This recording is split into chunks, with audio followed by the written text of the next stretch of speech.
Hello friends, and welcome back to another episode. So this is going to be our issue of Coffee Talk.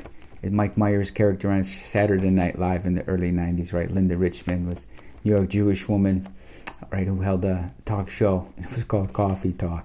So I literally have my coffee. I'm at my kitchen table, so let's have our coffee talk, okay? And this tablecloth, my wife loves this tablecloth. She's in the Philippines. And she's hinted at me very heavily that the tablecloth should be in my video, so I'm going to comply with that. So I want to talk about Kodachrome and their mishandling of the re-release of Ektachrome. This is actually my second take. The first take, I completely lost it. I lost my mind, and it really turned into a rant. It got really ugly. So I'm watching it. I'm in Premiere Pro and I'm editing, and I'm like, holy mackerel, this is a train wreck. So I have to come back and re-record this. So this is my second take. So I'm trying to be much calmer. So what I'm getting at is they very much mishandled the re-release of Ektachrome. So let's talk about Kodak's track record here. So this is CES. CES 2018 is going on right now. I'm recording this on 7 January 2018. There are two main things right now for CES are 4 new television sets and the Print-O-Matic, which is their entry into the instant film world. I totally understand Print-O-Matic, but they're doing TVs now. They're entering an already crowded TV segment with Sharp and Sanyo and Sony, Vizio, and there's some other brands, Samsung, and there's some other brands in it. So which makes no sense. But I'm not going there. This isn't about television sets. As I'm really questioning their leadership and their effectiveness, and as far as leadership goes in this handling of Ektachrome. So let's roll it back. So this is 7 January 2018. 1 year and 2 days ago, CES 2017, they made an announcement about the return of Ektachrome, and they have been silent ever since. So it's very much inappropriate to do that when a company, they have a PAO, it's called a Public Affairs Officer, and a Public Affairs Office, which is their office to handle press inquiries, and that office becomes the face of the company. So anytime the company needs to interact with the public, it's generally not an engineer, of course. It's not right. It's they choose their own internal Public Affairs Office because these people are skilled at writing press statements and interacting with the public in a calm and rational manner, and they have people skills and they're polished. So here's the problem. The problem is that a company should be every quarter, at least every quarter, giving updates on upcoming product releases. So this has been 4 quarters. It's literally been 4 quarters, and Kodak has been silent. Either if it's Kodak or Kodak Alaris, it doesn't matter. They've been silent on the re-release of Ektachrome. Now, it was rumored that Kodachrome might make a comeback, which is K14. Kodachrome is K14. It's a very complicated process. Ektachrome is E6. E6 is, it's from a developer standpoint. I develop E6, C41 in black and white, all here at home at my kitchen sink, and it's actually quite easy. K14 is not. It reminds me of ADOX or AGFA scale up, right? It's not something you can do it at home, but it's very cost prohibitive. My point is, to manufacture Kodachrome, it's expensive. Ektachrome, it's far less expensive, should be. So 4 quarters later, we're still waiting from Kodak to update us on this Ektachrome. So it's highly improper for a company to throw out bait, right, to go fishing, bzzz, right? And okay, so they're doing this with us. They've been doing this for 1 year. And it's like, Kodak, look, I don't know how schooled you are on dealing with the public, but this is a big time inappropriate thing that they're doing, right? It's a big faux pas. So, and let's go back even 1 year before that. CES 2016 was the year of the Super 8 camera. Do you remember the movie Super 8 came out about that monster? That there's a rail car comes off the tracks, and these kids recorded on a Super 8 video camera, and that movie was big. And it kind of almost seemed like it was part of the inspiration for Kodak to re-release the Super 8 camera. And it was just it would have been, I think, right, for people, again, you go to weddings, right, and you have these disposable cameras at the table. You have parties in and so forth and so on. I think the Super 8 would catch on. I really do. I think it would catch on for people trying to, like a family reunion, a picnic. One or two people would be there with their Super 8s, and it would be, hey, it invites inquiry. Hey, what is that? What are you doing? And the person would say, hey, this is an old-fashioned film camera. Actually, I'm recording this on Super 8, so forth and so on. So we get back to the Ektachrome. So this is my main problem with Kodak, and how tone deaf they are to the events that are transpiring right now in the photographic community. I can tell you absolutely, and I'm not reaching for straws. This is not wishful thinking. Film is blowing up huge. It's blowing up. Amazon's top sales camera and photo. It's been in stacks for a long time. Now that's instant. Now, but this is where I get back. I love Alan Greenspan. Alan Greenspan wrote in his book a few years ago. It was called The Age of Turbulence. Back in the 40s and 50s, when he was kind of like one of the first people engaged in business intelligence.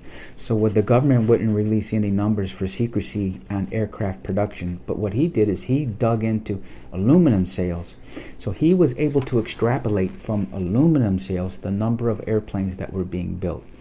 Genius on his part, absolutely genius.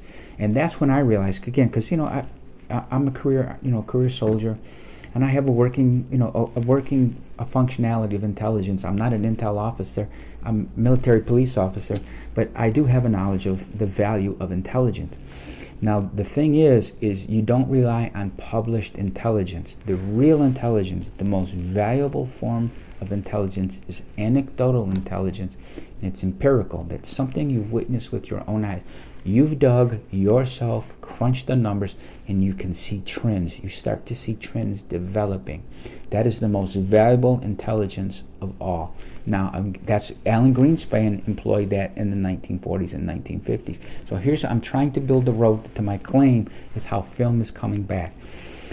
3 cameras in question right now. 3 cameras are the Pentax K1000. A year ago, you could get those for $25. That same camera today is about $130. In 1 year, it's gone from $25 to $130.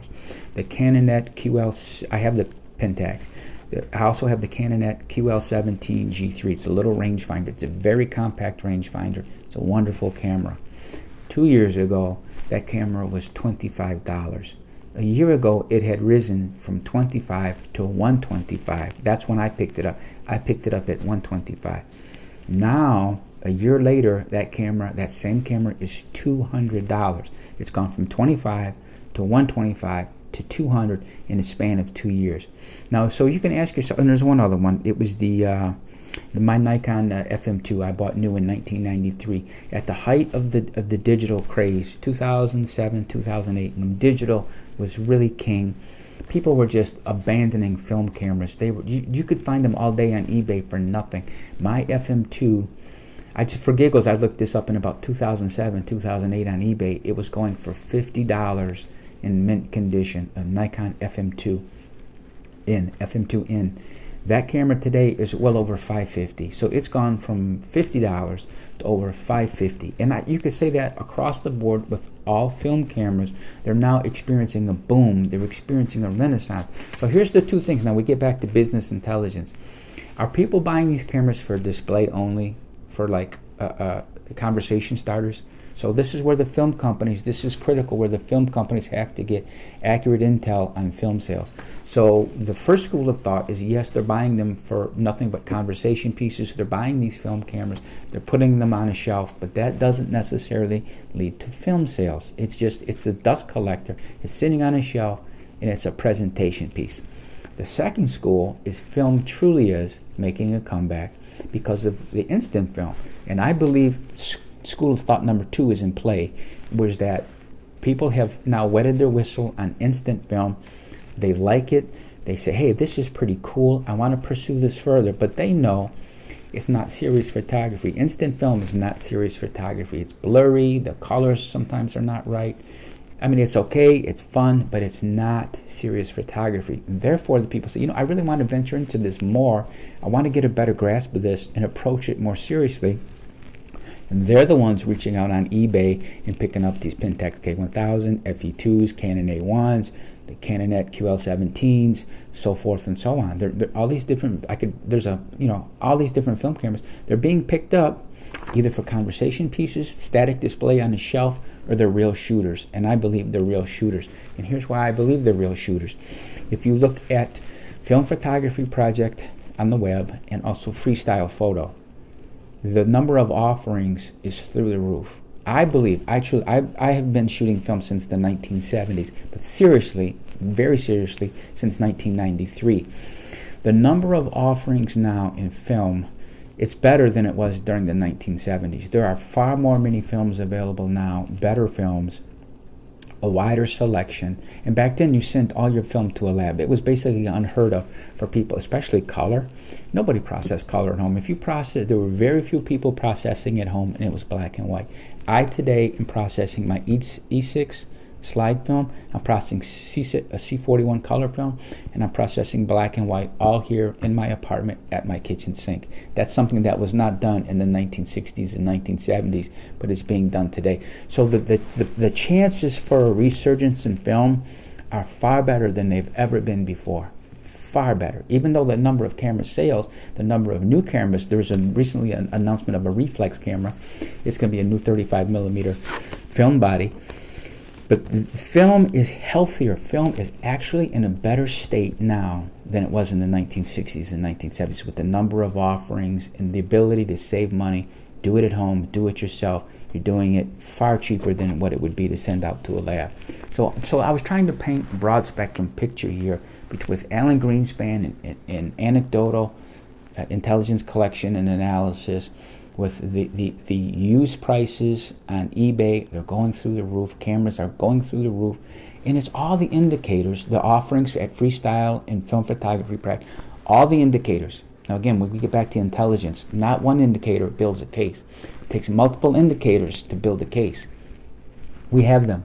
We have the multiple indicators in place that shows that film is blowing up. Now, two things that are huge, absolutely huge.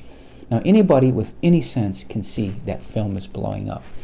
While this is happening, Fujifilm has issued a statement. They're getting out of they're slowly extricating themselves from the film business. Fujifilm wants to get out of actual film and concentrate on their digital market, digital cameras. Okay, so this is an opportunity for Kodak. You talk about exploiting the initiative. This is a golden opportunity. Fujifilm has announced that they're slowly exiting the market. Kodak should be all over this. They can capture market share, which is unbelievable. So not only that, but this is what I'm talking about. This is a golden opportunity in history for Kodak to seize the moment, especially with this Ektachrome. And where are they at? They're silent. They've been silent for 4 consecutive quarters on this return of Ektachrome, it's just unconscionable that you can put this out just like that Super 8 camera of CES 2016. You throw out these little nuggets, like these little breadcrumbs. You build a breadcrumb trail, and you have people gnawing, just waiting for the release of the product, and you never deliver the product. It's unspeakable. So I'm just at a loss. I'm much calmer now than I was in Take One. In Take One, I had freaking completely lost it and had a meltdown here at this table when I think about the incompetence of Kodak's leadership. And it's incompetent. How you have this moment. You know, the Eminem, I'll never forget Eminem, lose yourself, right? You only get one shot. Do not miss your chance to blow. This opportunity comes but once in a lifetime, yo. Right. This is Kodak's moment. Fujifilm is exiting the market. Film is blowing up. People are engaging back in film like never before. I shouldn't say like never before. Since 2000. Since maybe the year 2000. I think digital is actually digital has crested and it's on its way down. I'm over digital. I did digital from 2010 to 2016 and the newness is gone. I'm no longer impressed with digital. I want to go on record to say that. Digital has been an empty promise to me. I am not impressed with digital. It was a 7-year journey. It was fun while it lasted. All these cameras later, it turned out to be kind of a hollow enterprise. I just never really found satisfaction in digital. It turned out to be kind of soulless to me. It was kind of lifeless. That's why I'm fully back into film now, because this film is just got so much warmth and vibrance and soul and vibe, right? It's just film is it. Film is where it's at, and this, I believe, this is starting to expand outward. People are grasping this. People collectively are starting to realize that digital is soulless, and they're slowly starting to pull away from digital and return to film. And this is what I truly believe, and all the evidence points toward my thesis. So my point is, again, and I know I went long, I didn't rant, I didn't raise my voice and lose my mind, but I kind of, I went on some tangents there. But I get back to my original point. Kodak, where is the Ektachrome? If Fujifilm is exiting the market, this is your golden opportunity to seize the moment and turn. Because the last quarter they lost 42 or $46 million. I think it was the quarter of the previous year they made $12 million. In this most recent quarter they lost 46 or 42 or something like that. So I'm like, I'm at a loss as to the plate. This is the plate. It's right in front of Kodak. Kodak, this is where it's at, man. Right? This is, and you're in TVs? Really? You're building LED TVs in an already crowded market where your chances of gaining market share are basically slim to none, but you're going to put all your eggs in the TV basket while film is blowing up and you're ignoring it. I'm just like, wow, oh my God, this is, you can't make this up. You can't make it up. So anyways, thank you, friends. I thank you for staying with me. I know I went crazy long, and I appreciate it. And I think to some extent you share the same, the wonderment. It's like, where's the press? Where's the PAO? Where are the press releases updating us on this return of Ektachrome? So I'm hoping, the reason I'm publishing this video now is I'm hoping somebody will hold Kodak's feet to the fire at CES and demand an answer, especially from the journalists there who are covering this. Yo, what's up with the Ektachrome? You said you were going to bring it to market in fourth quarter 2017. The first batches would be released in Q4 2017 to a very limited selection of people to try it out. Then you would go full production Q1 2018, and that's where we are. We're in Q1 2018. So just like Jerry Maguire, right? Show me the money, show me Kodak, show me the Ektachrome.